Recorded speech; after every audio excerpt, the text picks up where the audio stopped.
Occasion ఏదైనా location ఎక్కడైనా తెలుగువారి వేడుక అంటే ఆలివ్ మిఠాయి ఉండాల్సిందే. కూసాలు కదిలాయి, ఉగ్ర శిబిరాలు పునాదులతో సహా పెకలిల్లాయి. 9 చోట్ల వైమానిక దాడులు, 100 మంది దాకా ఉగ్రవాదులు హతం. శత్రుదేశం ఊపిరి సలపనివ్వలేదు. ఊహకు అందని విధంగా భారత దళాలు పాక్లోని ముష్కరుల భరతం పట్ట. భారతదేశమంతా జేజేలు పలికింది. సభాష్ ఇండియా అంటూ వివిధ దేశాలు కితాబిచ్చాయి. ఉగ్రవాదుల పని పట్టినందుకు ప్రశంసలందించాయి. కానీ పాకిస్తాన్కు మాత్రం పిచ్చెక్కిపోతోంది.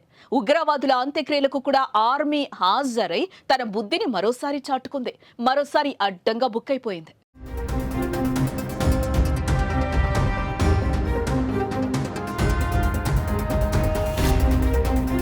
భారత దాడుల్లో సైన్యం చావలేదు, ప్రజలకేం కాలేదు. చనిపోయింది ఉగ్రవాదులే. కానీ పాకిస్తాన్ తెగ బాధపడిపోతోంది.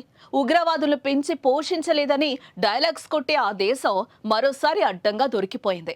ఓ టీవీ యాంకర్ ఉగ్రవాదులు చనిపోయిన వార్త చదివి బోరు నేడుస్తోంది. ఆ దేశ ఆర్మీ ఏకంగా వారి అంత్యక్రియలకే హాజరై వారిపై ప్రేమను చాటుకుంటోంది.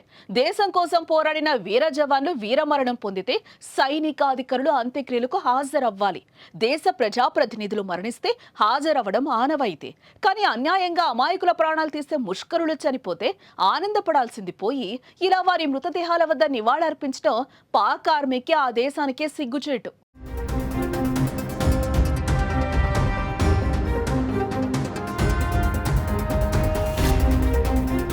మంగళవారం అర్ధరాత్రి దాటాక పాకిస్తాన్పై భారత్ యుద్ధానికి దిగింది.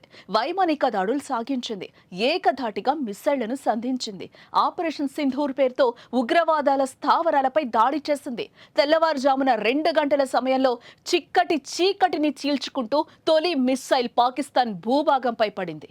ఇక దాని తర్వాత ఒకదాని వెంట ఒకటి భారత క్షిపణులు పాకిస్తాన్ గడ్డపై కని విని ఎరుగని విధంగా విధ్వంసాన్ని సృష్టించాయి. దశాబ్దాల కాలంగా పాకిస్తాన్ భూభాగంపై ఉంటూ యథేచ్ఛగా తమ కార్యకలాపాలను నిర్వహిస్తూ వస్తున్న ఉగ్రవాద సంస్థలను లక్ష్యంగా చేసుకుని భారత్ ఈ వైమానిక దాడులను చేపట్టింది.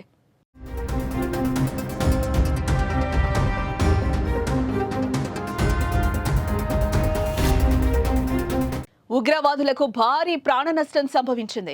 వారి అంత్యక్రియలను మధ్యాహ్నం తర్వాత నిర్వహిస్తూ ఉండగా వాటికి పాక్ ఆర్మీ అధికారులు, సైనికులు హాజరవ్వడం సంచలనంగా మారింది. ఉగ్రవాదంపై నోరెత్తితే మాకు సంబంధం లేదని చెప్పే ఆ దేశం ఇప్పుడు రెడ్ హ్యాండెడ్ గా దొరికిపోయి బొక్కబోర్లా పడింది. ఈ ఒక్క విషయం చాలు ఆ దేశానికి ఉగ్రవాదానికి ఉన్న సంబంధం చెప్పడానికి. ఉగ్రవాదుల అంత్యక్రియలకు ఆర్మీ హాజరు కావడంపై తీవ్ర విమర్శలే వస్తున్నాయి.